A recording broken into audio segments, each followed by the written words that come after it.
البدع والأهواء، أهل البدع العقائدية وأهل البدع السياسية. نقول بيننا وبينكم السلف، بيننا وبينكم الكتب، كان فيقول البدع بيننا وبينكم. Bismillahirrahmanirrahim. Alhamdulillahilladzi arsala rasulahu bil huda wa dinil haq liyudhhirahu 'alad dini kullihi wa kafaa billahi shahida. Asyhadu an la ilaha illallah wahdahu la syarika lah iqraran bihi wa tauhida. Wa asyhadu anna Muhammadan 'abduhu wa rasuluh sallallahu alaihi wa ala alihi wa sallama tasliman mazida. Amma ba'd. Kita kemarin telah selesai membahas pembatal keislaman yang ketujuh, yaitu as-sihr, yaitu sihir. Yang mana sihir itu memiliki beberapa jenis yang disebutkan para ulama, di antaranya Syekh Shalih Al-Fauzan hafizahullah taala. Sihir itu terbagi menjadi dua, sihir yang hakiki dan sihir yang takhyili. Dalam artian sihir yang hakiki itu adalah sihir yang memang ada wujudnya, kelihatan. Nah, minta bantuan dengan para syaitan, kemudian ikatan-ikatan yang ditiupkan oleh tukang sihir, atau ruqyah-ruqyah yang syirkiyah.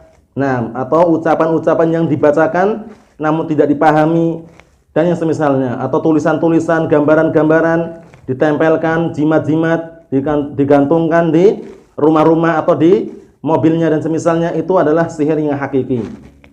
Kemudian jenis yang kedua kemarin apa? Sihir yang takhyili. Sihir yang sifatnya hayalan.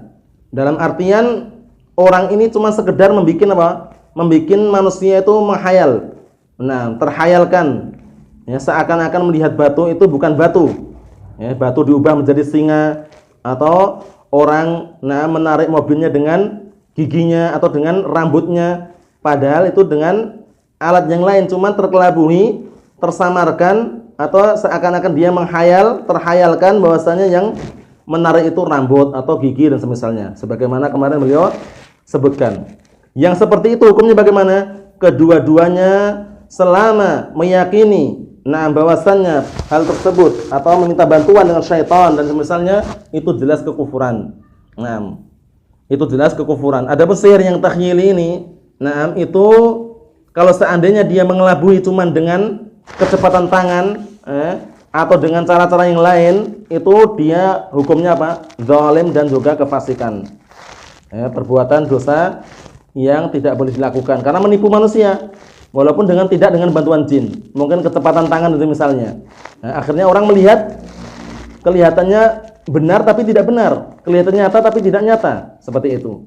Tapi kalau sudah meminta bantuan dengan syaitan, dengan jin, maka itu adalah kekufuran yang harus kita tinggalkan. Bahkan semua bentuk sihir harus kita tinggalkan semaksimal mungkin, dikhawatirkan nanti terjerumus dalam kekufuran. Na'udzubillah min dzalik. Qala asy-Syaikh Abu Abdullah Muhammad bin Abdul Wahhab An-Najdi At-Tamimi rahimahullah taala. Masih lanjutan kemarin, atau sebelum kita lanjutkan pembatal keislaman yang ke-8, kita lanjutkan syarah Syekh Shalih Al-Fauzan yang beliau sampaikan kemarin. As-sihru ta'allumuhu wa ta'limuhu kufrun billahi jalla wa ala. Kesyirikan itu atau sihir itu, sihir itu, mempelajarinya atau mengajarkannya itu adalah kekufuran kepada Allah Subhanahu wa taala, bentuk kekufuran kepada Allah Subhanahu wa taala. Jadi jangan belajar dan jangan mengajarkan. Jangan belajar dan jangan mengajarkan kesihiran atau ilmu sihir. Wa huwa na'un min anwa'ir riddah, yang mana sihir itu termasuk salah satu jenis daripada jenis-jenis kemurtadan. Fasahiru murtad, maka tukang sihir itu murtad. Kenapa demikian? Karena sudah kita jelaskan, orang yang belajar sihir itu seringnya melakukan ritual-ritual atau perbuatan-perbuatan yang itu merupakan kekufuran, seperti menginjak Al-Qur'an, menulis ayat-ayat Al-Qur'an di dalam kamar mandi, dan bahkan kalau seorang wanita menulis ayat-ayat Al-Qur'an dengan darah haidnya, itu ada seperti itu. Na'udzubillah, ya, seperti itu adalah kekufuran. Sehingga beliau menyebutkan as-sihru, sihir itu ta'allumuhu, mempelajarinya, wa ta'limuhu, dan mengajarkannya, kufrun billah, adalah bentuk kekufuran kepada Allah Subhanahu wa ta'ala. Wa huwa naw'un min anwa'ir riddah. Fas-sahir murtad, maka tukang sihir itu murtad. Idza kana mu'minan, apabila dia semula beriman, tsumma sahara, kemudian dia belajar ilmu sihir. Nah, fa innahu yartad an dinil Islam. Maka sesungguhnya dia murtad dari agama Islam. Wa yuqtalu wa la yustatab. Dibunuh langsung tanpa dimintai taubat. Ini apabila apa? Apabila pemimpin dan pemerintah itu menegakkan syariat Islam. Adapun sekarang di negeri kita, nah di negeri kita yang tidak ditegakkan syariat Islam, yang mereka berhukum dengan undang-undang, nah bukan undang-undang Islam, itu bagaimana? Nah, itu semuanya diserahkan kepada pemimpin atau pemerintah. Kita tidak ada wewenang untuk membunuhnya secara langsung karena apa? Dalam rangka untuk menjaga, nah agar tidak timbul fitnah yang lebih besar. Seperti itu. Pada asalnya diserahkan pada amirnya, pemimpinnya untuk segera dihukum. Yuqtal wa la yustatab, dibunuh dan tidak dimintai bertobat. Inda ba'dil ulama, ini menurut sebagian para ulama. Li'annahu hatta walau tab, karena yang namanya tukang sihir itu walaupun dia bertaubat fi dzahir, pada zahirnya, fahuwa yukhadi'un nas, dia cuma menipu manusia. Wala yazulu ilmu sihir min qalbihi walau tab, dan senantiasa masih ada ilmu sihir itu di hatinya walaupun dia bertaubat. Bayangkan itu. Naam. Wa dalilu qaulu ta'ala, dalilnya adalah firman Allah Subhanahu wa ta'ala, "Wa ma yu'allimani min ahadin hatta yaqula innama nahnu fitnatun fala takfur."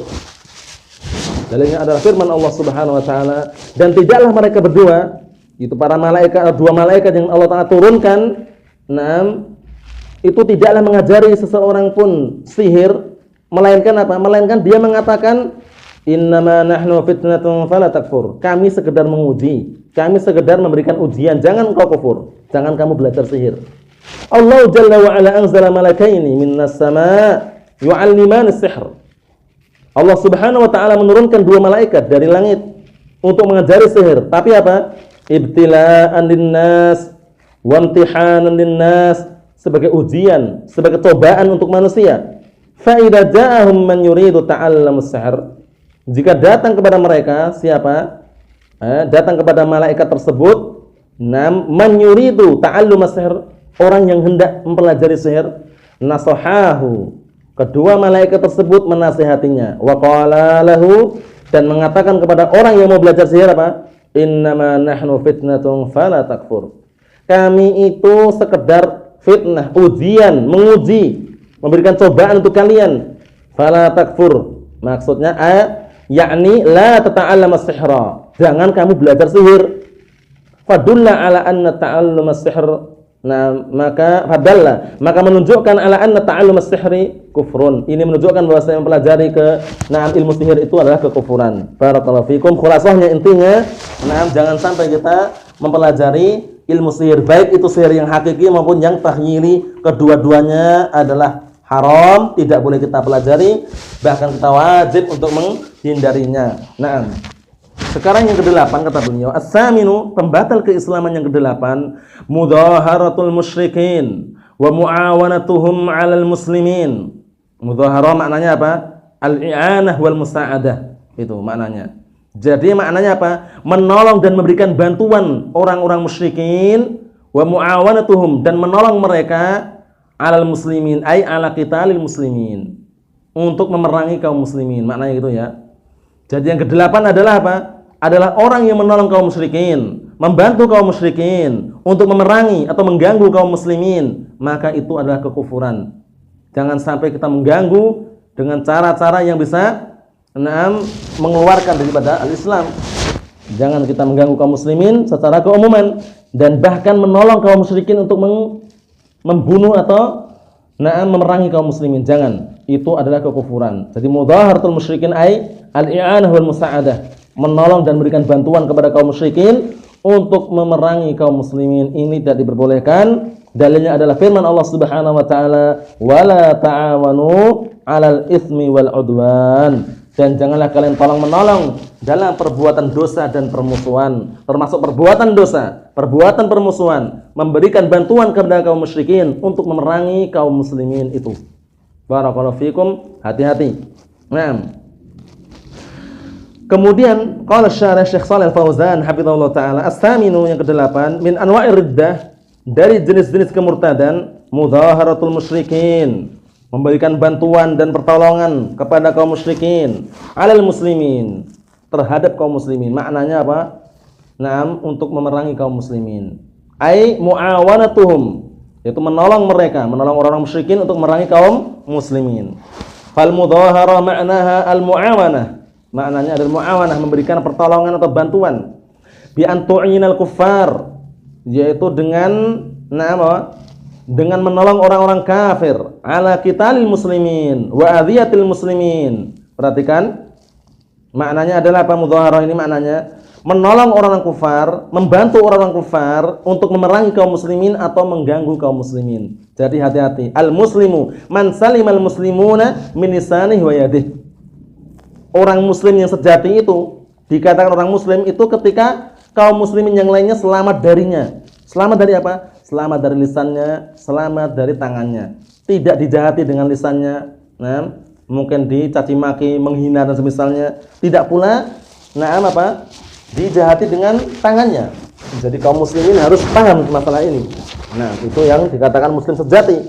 Tidak mengganggu kaum muslimin baik dengan tangannya ataupun dengan lisannya. Barakallahu fiikum, seperti itu. Naam. Kemudian wa kadzalika man ahabbal kuffar fa innahu yakfur. Demikian juga barang siapa yang mencintai orang-orang kafir, cinta, bangga, senang berteman dengannya, bahkan berkumpul tiap hari, membenarkan agamanya apalagi, maka itu adalah kekufuran. Na'udzubillahi min dzalik. Seperti ini, hal seperti ini perlu diperhatikan. Seringnya terjadi karena sering bermuamalah.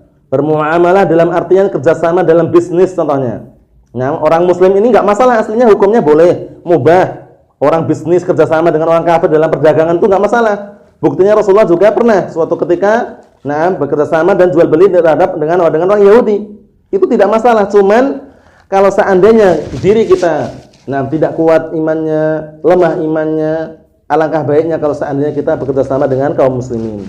Karena kalau kerjasama itu ya, kalau kita melihat kebaikan dari orang yang diajak kerjasama, pasti kita tertarik. Dalam artian orang ini ternyata jujur, orang ini ternyata Masya Allah jujur, ucapannya baik, bagus, lembut. Nah, tertarik kan? Padahal dia orang kafir. Seperti itu. Karena hati manusia majbulatun bihubbi man ahsana ilaiha. Nah, innal quluba majbulatun bihubbi man ahsana ilaiha wa bughdi man asaa ilaiha. Nah, karena hati-hati manusia itu apa? Majbulah, terpetik secara enggak langsung mencintai orang yang berbuat baik padanya.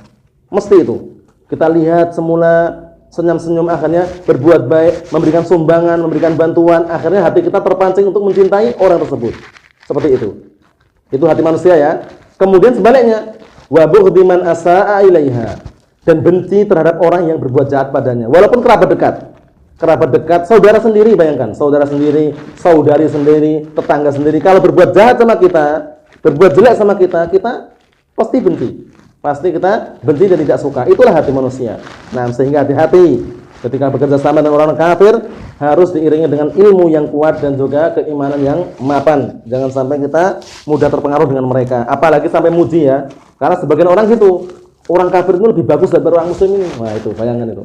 Kenapa? Karena orang kafir ini jujur dia, jujur. Kalau berjual beli jujur, nggak pernah nipu. Tapi orang muslim ini jahat, dia sering nipu. Nah, akhirnya apa? Akhirnya menjelek-jelekkan orang muslim, memuji orang kafir. Ini hati-hati. Hati-hati ya. Nah, namun bagaimana caranya yang kita puji? Yang kita puji itu perbuatan jujurnya itu benar. Tapi agamanya tetap kafir. Sejujur-jujurnya apapun orang kafir nggak terima amalannya. Gitu. Tapi kalau orang muslim walaupun sejahat apapun, sejelek apapun, dia muslim, kemudian beriman dengan keimanan yang ada pada dirinya, maka bisa diampuni. Kalau termasuk dosa sebesar, itu dengan kehendak Allah Subhanahu wa taala, diampuni nanti di akhirat, tergantung dengan kehendak Allah Subhanahu wa taala. Dia masih muslim. Tapi orang kafir, walaupun sejujur apapun, sebaik apapun, sehalus apapun ucapannya, jangan sekali-kali kita puji. Dalam artian akhirnya meremehkan kaum muslimin yang lainnya, bahkan sampai memuji agamanya. Oh, berarti agama Kristen itu lebih bagus daripada agama Islam, agama Katolik lebih bagus daripada agama Islam. Kenapa? Karena ternyata banyak orang-orang muslimin yang pendusta. Jangan. Itu termasuk bentuk menolong mereka. Memperbanyak pendukungnya untuk mereka. Jangan. Walaupun dia mungkin berbohong, atau mungkin dia berbuat jahat, itu selama dia masih kaum muslimin, itu kita hormati, kita nasihati. Seperti itu. Nah, jangan malah kita bela orang-orang kafir dalam artian memuji akhlak mereka atau kebaikan mereka yang mereka miliki sehingga nanti kita menjelek-jelekkan agama Islam dan seterusnya. Kata beliau di sini, "Na'am, wa kadzalika man ahabbal kuffar fa innahu yakfur wa hadha huwa tawalli." Inilah yang dinamakan dengan tawalli. Tawalli itu berloyalitas. Berloyalitas itu kasih sayang atau mencintai. Nah, wa man yatawallahum minkum fa innahu minhum. Dan barang siapa yang berloyalitas bersama mereka, senang cinta bersama mereka di antara kalian, maka sesungguhnya dia termasuk mereka. Yatawallahum, berloyalitas dalam bentuk apa? Bil munasarah wal mudhaharah, memberikan pertolongan, memberikan bantuan. Aw yatawallahum bil mahabbah, atau berloyalitas kepada mereka dengan apa? Mahabbah, cinta, senang, bangga dengan orang kafir tersebut. Fa innahu yakfur, sesungguhnya seperti ini apa? Membikin dia kafir. Naam. Li'annahu ahabbal kufra wa ahabbal kuffar, karena dia mencintai kekufuran dan mencintai orang-orang kafir. Fayukaffar bidzalik, maka dia dikafirkan dengan sebab itu. Idza ahabbahum ma'nahu, apabila dia mencintai orang kafir, maknanya apa? Annahu lam yunkir al-kufra. Karena kalau sudah mencintai orang kafir, dia berat dan bahkan tidak mungkin untuk mengingkari kekufurannya itu. Karena bagaimana? Mau diingkari dia adalah atasan kita, mau diingkari dia adalah mungkin bos kita atau juragan kita, sehingga segan untuk mengingkari itu. Hati-hati. Wa man lam yunkirul kufra fa huwa kafir, dan barang siapa yang tidak mengingkari kekufuran maka dia kafir dengan tahapan yang sudah kita sebutkan di dalam hadis Abi Sa'id Al-Khudri radhiyallahu ta'ala anhu, hadis yang diriwayatkan oleh Muslim, man ra'a minkum munkaran falyughayyirhu bi yadihi fa illam yastati' fa bi lisanihi fa illam yastati' fa bi qalbihi wa dzalika ad'aful iman. Itu. Jangan sekali-kali ridha terhadap kekufuran walaupun dengan hati kita. Jangan. Kita ingkari dengan lisan kita. Kalau masih mampu dengan tangan kita. Tidak mampu dengan lisan kita. Tidak mampu dengan hati kita. Jangan sekali-kali hati kita ridha terhadap kekufuran. Sehingga kalau orang dipaksa, itu dia dapat udzur, dapat maaf. Tapi ingat, wa qalbuhu mutmainnun bil iman. Dalam keadaan hatinya itu masih tenang dengan keimanan, bukan ridha terhadap kekufuran yang ada pada mereka atau yang dipaksakan kepada orang tersebut. Barakallahu fikum. Adapun berikutnya insyaallah taala kita sampaikan pada pertemuan selanjutnya. Biidznillah taala. Subhanakallahumma wa bihamdik asyhadu an la ilaha illa anta astaghfiruka wa atubu ilaik. Walhamdulillahirabbil alamin.